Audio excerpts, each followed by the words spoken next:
Yes, I know this is where it starts to get controversial with other world religions stating, well, this is wrong. The Jewish religion is a crescent moon belief system. Then there's the conjunction moon calendars, and there's even equinox calendars. But again, I'm not arguing against or even debating world religions and who's right and who's wrong as it relates to a calendar. All I know is that those world religions are tied to the Gregorian calendar. This is not the intent of this presentation. The intent is, if the power and lights did go off, at the end of the day, how could you actually identify the first day of any given month? How could you identify Sabbath days, let alone the feast days, under the four constraints? This is the debate. And as you can see, crescent, conjunction, and equinox calendars, don't follow the scriptures as it relates to the watch, heavenly watch, being sun, moon, and stars, let alone the ripened Abib. This is what we're debating here. If you wanted to be in an alignment with the scriptures under the sun, moon, and stars, how could you actually do it in the wilderness? So again, the full moon is very easy to do. The other options that are tied to the world's Gregorian calendar, if you're on your own out there in the wilderness and the power does indeed go off, it is going to be extremely difficult. And if you really go and do this and you apply this and you test this all out, you're not going to be able to do it with crescent, conjunction, or even the equinox calendar, because the equinox calendar is solar focused. It doesn't even consider the moon, let alone the stars in most cases, let alone Abib, and we'll get more into that as this presentation goes on. So again, the intent of this scriptural study is not to debate which world religion is right. And besides, when do world religions get it right in the first place? They're all pitted against each other. They're all claiming that their dad or father is better than the next dad or father. So I'm not trying to be cynical or rambunctious. At the end of the day, this study is intended to talk about identifying the first day of any given month, the Sabbaths, the feast days, if, again, under these four constraints are applied, can you actually still survive it in the wilderness, let alone be aligned to the agricultural cycle, because the heavenly luminaries, Yahuwah's calendar in the heavens, is aligned to the agricultural cycle. So this is about survival in the light of day. This is not about arguing about world religions. I find that so demeaning and non-value added, so to speak. Okay, let's talk about the sun. Category 3. The sun determines seasons and verifies when a day begins, as we've already alluded to. So let's do a further deep dive in this subject matter. Again, David knew the sun controlled everything as it related to bringing the seasons correctly into their proper appointed times. In the visual, as you can see, there's the spring equinox, or known as the vernal equinox, summer solstice, and the autumn equinox. Scripture is aligned to these events. So we can read that further in Genesis or Bereshith, chapter 1, verses 14 through 18. Signs. In Hebrew, the word is known as oath, which we can find in Strong's Concordance 226, and as well probably from 225 in the same sense of appearing. An oath is a signal, literally or figuratively, as a flag, beacon, monument, omen, prodigy, evidence, mark or miracle, sign, token.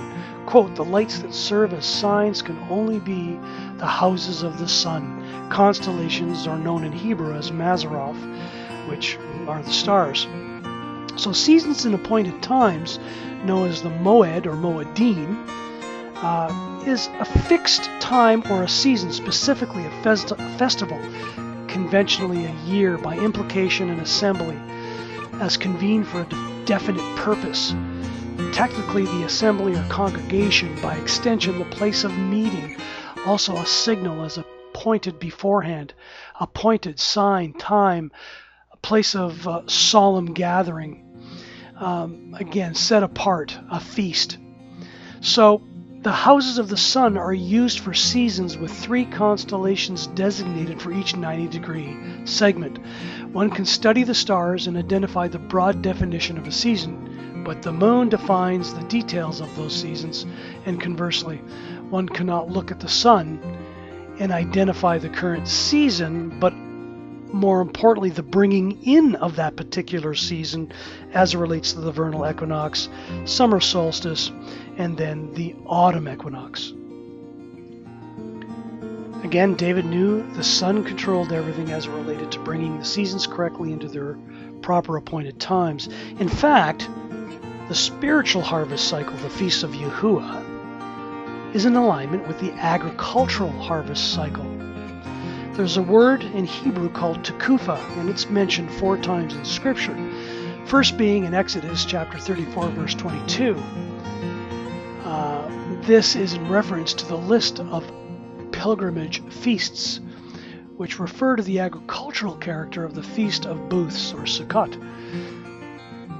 The list of pilgrimage feasts also appears in parallel passages, as an example in Exodus chapter 23, verse 16, which is described as follows, quote, "In the Feast of Ingathering at the going out of the year, to Zet Hashanah, when you have gathered in your work from the field."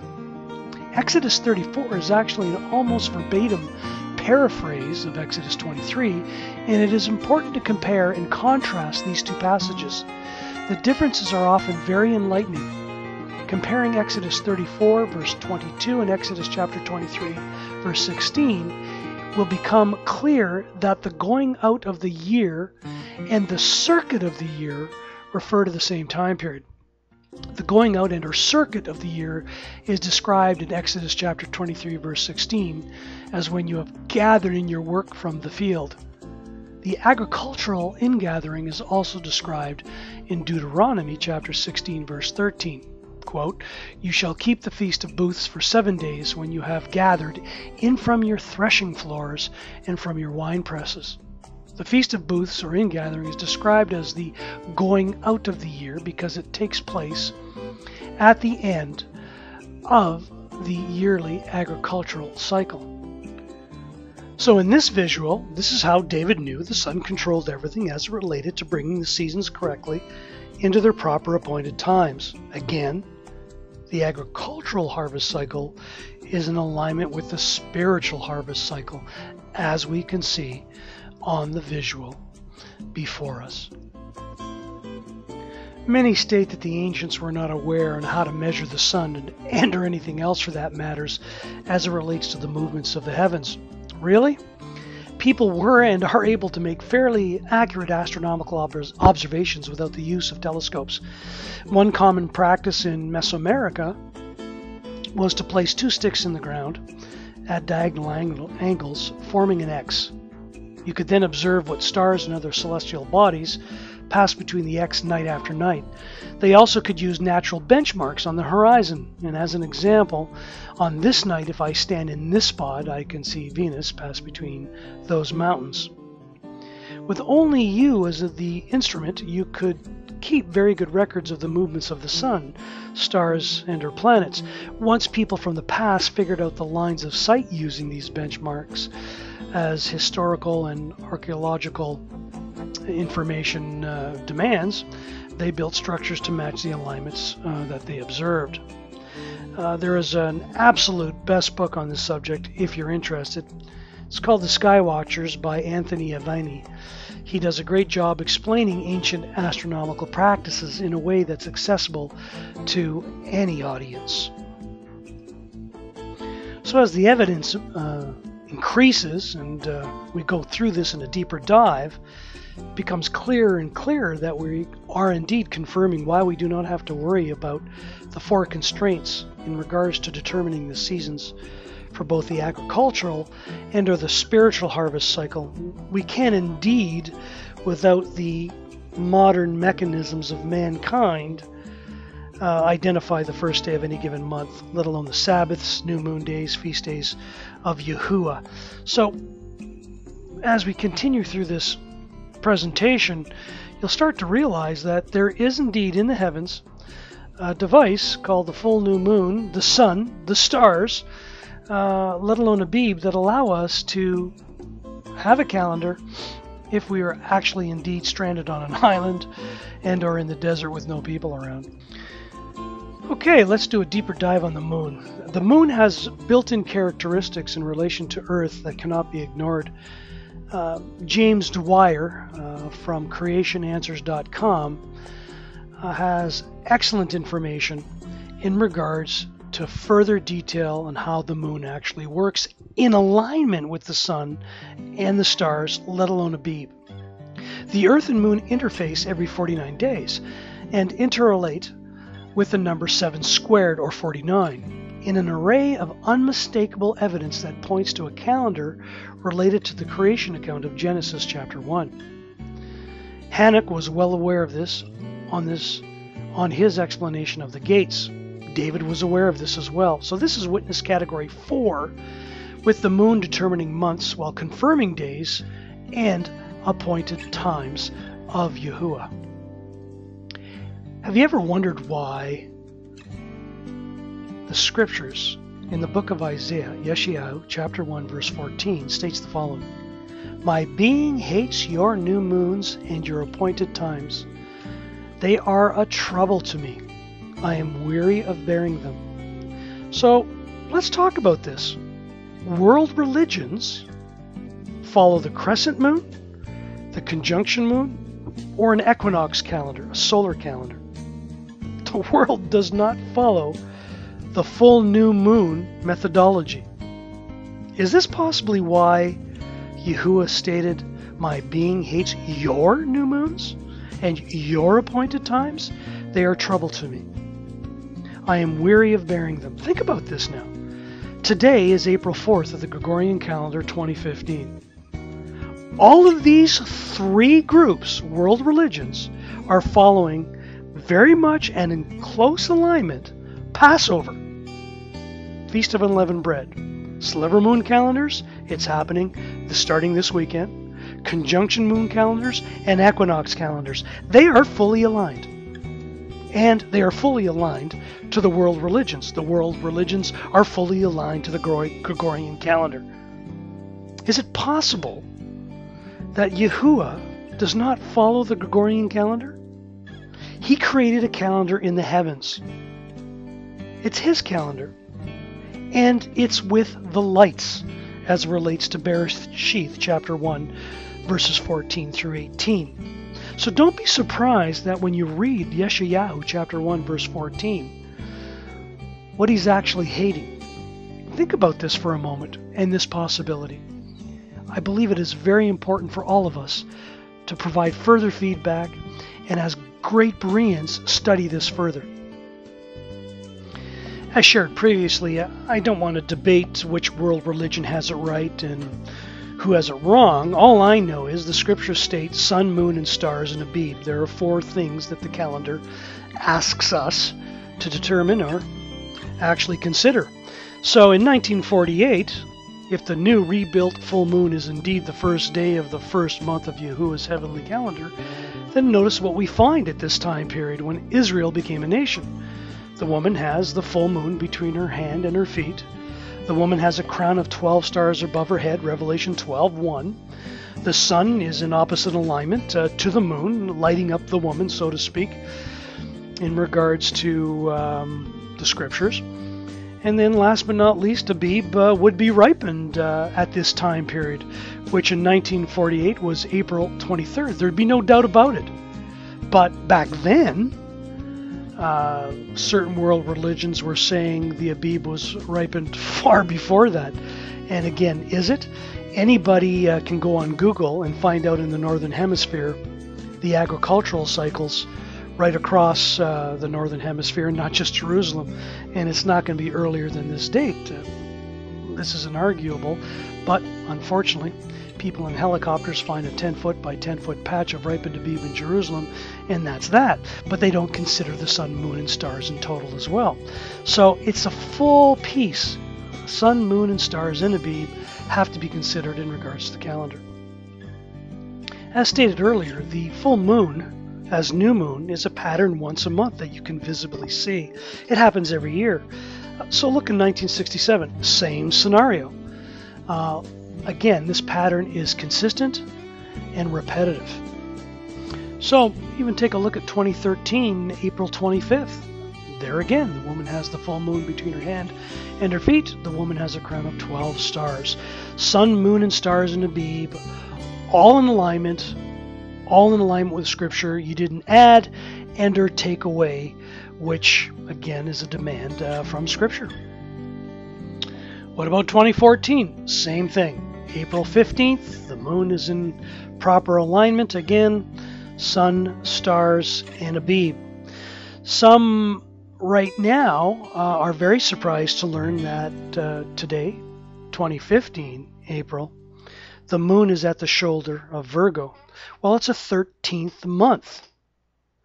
And this occurs every 3 years. And as Enoch stated, it will show up without any calculations needed. It happens every 3 years, and it keeps the 365.24 solar year aligned with the 354 lunar day year. So again, perfect timing. The watch in the heavens is accurate to the nth degree and without question. So over and over again, we have confirmed how David knew the first day of each and every month. Let's go into this a little bit in a more detailed fashion. Well, some people ask, okay, what about over and above the first month? What about the seventh month as an example? Well, the same applies, as we can see in this visual from Stellarium. The moon's rising in the east, and the sun is going down in the west, and this represents 2014, October 7th. And in this case, this was the Feast of Trumpets, and this is from my hometown, Barrie, Ontario. And as we can see, it highlights the same item. It's far better seeing this outside than on a visual like this, and there's a saying someone told me, we must evolve from human beings to human doings. And the really neat thing about the first day of the seventh month is in Psalms 81, chapter 81 again, verse 3, it states, blow the ram's horn at the time of the new moon, at the full moon on our festival day. So it doesn't get any more simple than this, and David knew about all of these things, and as you can see in this view, it backs up Scripture once again. So again, some of you will still say that the conjunction moon and our sliver moon is the new moon, but as shared previously, you will not see the heavenly agricultural cycle and our Feast of Yahuwah, as we have seen in the alignment with the rebuilt new full moon. Remember, the conjunction and our sliver moon are not a renewed, rebuilt moon. So let's explain this further in a very simplistic methodology. Rebuilding a new full moon. Scripture designates a moon as a rebuilding process by the language used. For example, this month, the word month in Hebrew is Kodesh, shall be unto you the beginning of months. It shall be the first month of the year to you, as we read in Exodus chapter 12, verses 2. So again, the word month in Hebrew is Kodesh. From the Strong's Concordance, it states to be new, rebuild, renew, by implication, a month. Scripture uses the same Hebrew word for both moon and month. Therefore, the new moon must be a new month, because Kodesh gives us the definition of a new moon and a new month.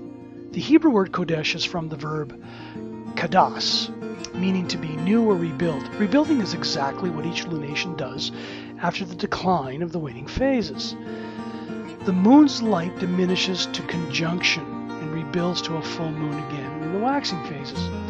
Thus, the rebuild-renew process is necessary because it follows the declining days in the waning moon phases and the dark days of conjunction. Think renewed covenant in replacement of the term New Testament.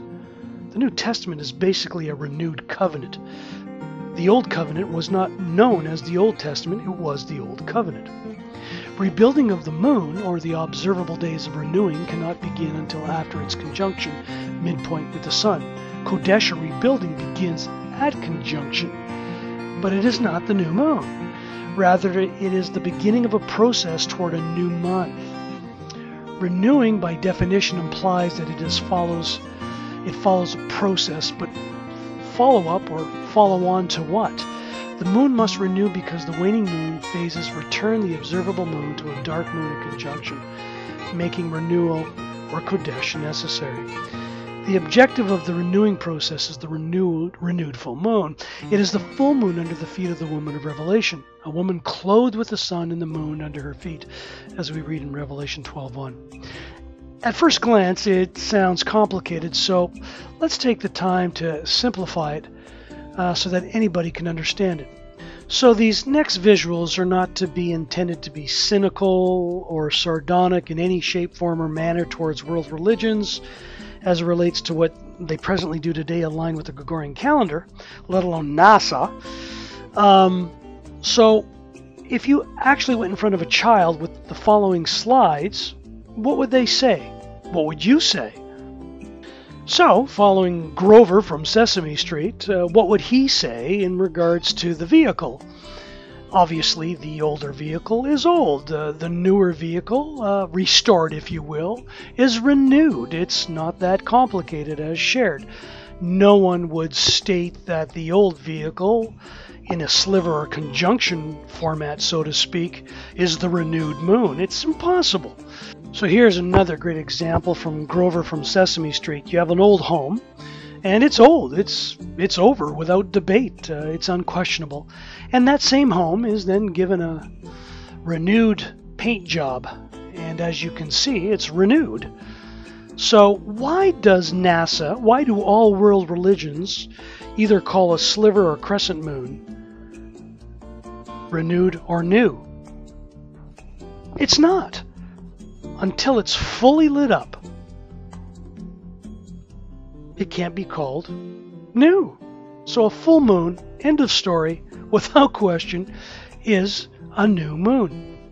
So again, not to sound cynical or to have a debate on which world religion has it right or wrong, just read the scriptures. And as it states in Jacob or James chapter 4 verse 4, those who are of the world and love the world are at enmity with Elohim, the Almighty Father in heaven himself, Yahuwah. So what is the world doing this weekend? Here we are, April 4th, 2015.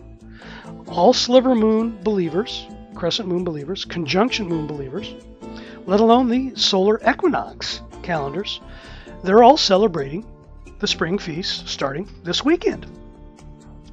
And they are aligned to the Gregorian calendar. The Gregorian calendar was not created by Yahuwah. It was created by the world.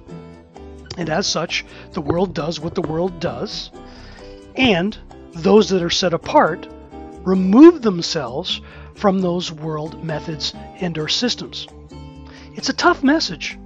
But this is why Isaiah said, I'm tired of your new moons. The full moon, as new moon, the world does not follow. It hides it. It suppresses it, just like the name which is above all names. Not to beat a dead horse, but again, here's what Grover would say from Sesame Street on the roof. There's the old roof before and after the renewed roof. So, nothing like a great paint job and nothing like watching for 14 days the rebuilding of a full new moon. It gives you ample time and advancement of preparation for the first day of any given month. Again, Yahuwah does not leave us in the dark. He provides the lights, as it states in his scriptures, for his calendar, the sun, moon, and stars, as it relates to Genesis chapter 1, verses 14 through 18. So, with this simple train of thought that any child could understand, what would Grover say from Sesame Street? Of course, the conjunction moon is old. The sliver moon is old. It's not new. And the full new moon is just that, nice and bright, fully lit up. It's new. Okay, what does the word say about renewal? Well, if we read Revelation chapter 7, verses 9 through 14, after this, I looked and saw a great crowd which no one was able to count, but of all the nations and tribes and people and tongues, standing before the throne and before the Lamb, dressed in white robes. Remember, the robes are not dark. They're not slivered with a bit of light and the rest of them shady. Continuing on, and palm branches in their hands, and crying out with a loud voice, saying, Deliverance belongs to our Elohim, who sits at the throne, and to the Lamb. And all the messengers stood around the throne, and the elders and the 4 living creatures, and fell on their faces before the throne and worship Elohim, saying, Amen. The blessing and the esteem and the wisdom and the thanksgiving and the respect and the power and the might to our Elohim forever and ever. Amen. And one of the elders responded, saying to me, Who are these dressed in white robes? Again, white robes. They're not a sliver of white. They're not conjunction. They're white robes, fully white, fully lit up. Continuing. And where did they come from? And I said to him, Master, you know. And he said to me, These are those coming out of the great distress, having washed their robes and made them white in the blood of the Lamb. Furthermore, Yehukanan in chapter 14, verse 6, John, Yahushua said to him, I am the way and the truth and the life. No one comes to the Father except through me. Furthermore, Yeshayahu, Isaiah chapter 1, verses 16 through 18, Wash yourselves and make yourselves clean. Like in those other slides, clean means renewed, fully lit up, no more dirt on you, no more darkness, darkness. It's not complicated. And they shall be as white as snow. Though they are red like crimson, they shall be as wool.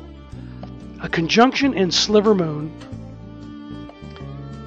is not like wool. It's not white as snow. A solar calendar ignores the moon event, full moon event. Again, Psalms chapter 51, verse 7. Cleanse me with hyssop, and I am clean. Wash me, and I am white as, or whiter than snow. Last but not least, John, Yehukanan, chapter 1, verse 29. On the next day, Yehukanan saw Yahushua coming toward him, and said, See the Lamb of Elohim who takes away the sin of the world. So, again, further information in regards to renewal, and something very enjoyable to share. So are you going to listen to man and or the Scripture, let alone utilize what you can observe from the perfect heavenly luminary pattern? Darkness cannot be measured and or observed. This has been proven by science. But NASA and everyone else still wants you to believe the new moon is a dark moon, while the religion of Islam, uses the sliver moon. It's even on their flag. So a couple of questions. Is the dark conjunction or crescent moon and or new full moon symbolized as dressed in a white robe? Read Revelation 7, verse 9. Which moon phase is visually symbolized to be cleaner, the dark conjunction or crescent moon, and or new full moon? Read Isaiah chapter 1, verse 16. Is the dark conjunction or crescent moon and or new full moon visually symbolized as whiter than snow? Again, Isaiah chapter 1, verse 16. Is the dark conjunction or crescent moon and our new full moon visually symbolized and likened to as wool? Again, Isaiah chapter 1, verse 16. Is a crescent moon even fully covered? These are pretty basic questions that are being either ignored and are denied to be even being asked. There are reasons Hashatan does not want you to know the real observable calendar. How all the parts of Scripture, sun, moon, stars, Abib, and prophets all work in perfect harmony and alignment that you can observe easily, just like a precision watch. 1. The world's calendar system is tied to world religion and the annual traditions surrounding them. Yahuwah's observable calendar is not. Read Mark chapter 7 about traditions and the present calendar that they're associated with. 2. The world's calendar system is tied to the global economic system with its weekend process of consumption and planned monetary holy or holidays, cash grab process making people slaves of debt. Yahuwah's observable calendar is not tied to any of the above. It's set apart from the world as Yahuwah is set apart. Again, read Jacob or James chapter 4, verse 4. Number 3, the world's calendar system does not focus on rest, rejuvenation, and renewal. Yahuwah's observable calendar does. Again, read Yeshayahu chapter 55, verses 8 through 9. That's the book of Isaiah. For my thoughts are not your thoughts, neither are your ways my ways, declares Yahuwah. For as the heavens are higher than the earth, so are my ways higher than your ways, and my thoughts than your thoughts. Remember, his ways are indeed higher. The true calendar exists high up in the heavens. Our calendar exists lowly on earth, hanging on a wall.